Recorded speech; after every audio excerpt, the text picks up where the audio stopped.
So it's you against the enemy. You're outnumbered. You're pinned down. Your squad are nowhere to be seen. You're stuck in the forest and there's only one thing to do.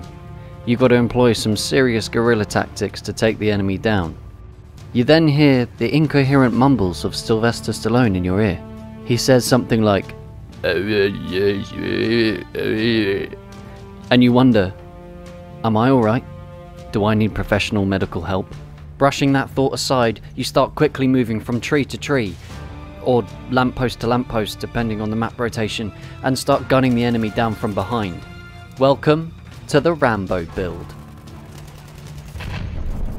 Hi and welcome to the video. I'm Dame and this is Dame Over, the channel where I try not to get game over, and this time in Battlefield 1 builds we're having a look at the support class. So for the primary we've got the BAR Storm. Now this gun is an absolute beast in one-on-one situations. With only 20 bullets in each magazine you might feel a little bit hard done by when you consider the amount of bullets in each of the other support guns, but if you're using the right sort of playstyle, so flanking wherever you can and manufacturing one-on-one situations, having to reload after each engagement won't really seem to matter.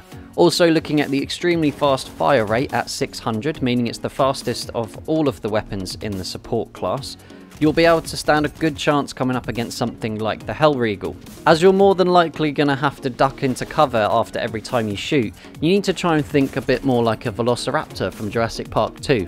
Make sure the enemy don't know where you are. Change your approach as often as you can and try and break line of sight so you can close the range. While the BAR Storm is at its very best when you're up close and holding the trigger down, hitting people from long range is still very possible, and this is where trigger tapping comes into play. So if there's someone caught in the open or is peeking out of a window, firing single shots at them will either make them back up or you might even pick up the kill. I'd always advise aiming down the sight wherever you can, as obviously the recoil is much easier to control in this way, but if you do get up super close to someone, hip firing is also really easy to control. If you're employing the right playstyle when you're using the BAR Storm, there aren't really many weapons you'll come up against that will win in a one-on-one gunfight. So now onto the secondary, which is the Modelo 1915.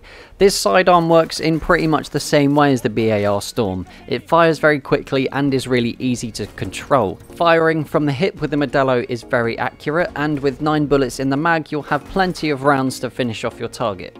Gadget number 1 is the ammo pouch. I've chosen this over the ammo crate because you need to be maneuverable.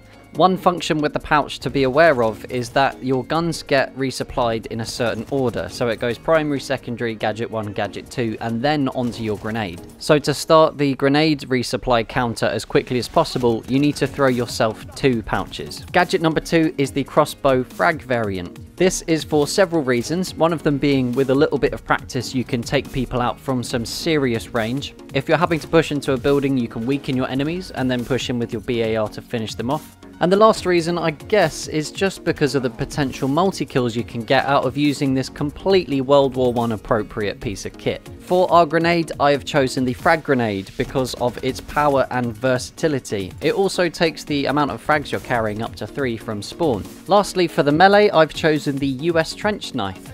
I've begun to like the knives a bit more because of the larger one-hit kill box you have from behind.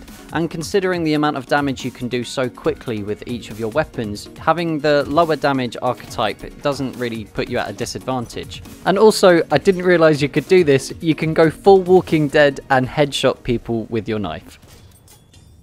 So my top tips for this build are to make sure you're engaging in one-on-one situations wherever you can. Because you've got to reload so often, having more than one opponent means you're probably going to end up losing out. Flanking wherever possible is preferable when you're using any sort of playstyle. But for this loadout it works particularly well. If you hit the enemy from the side and then break line of sight to reload, you can then pop back out and take out the next guy. Essentially, having the BAR Storm in your loadout leaves? No, it doesn't leave. It opens a whole new avenue of play to you. I've tried to record this bit like 12 times. It means that you'll be able to push in with your assault troops and keep them resupplied on the front line, instead of sitting back and trying to pick people off from range. So that is my Rambo build. If you think there's something that could be better, then please let me know down in the comments below. If you're new around here, please do hit that subscribe button. And just a quick note on the like button, and I'm going to talk for all YouTubers here. The like button is super important because of YouTube's algorithm that they use. So if you had a good time on my video and anyone else's video, hitting that like button is such a helpful thing to do. Until next time, that's Dame over. Peace.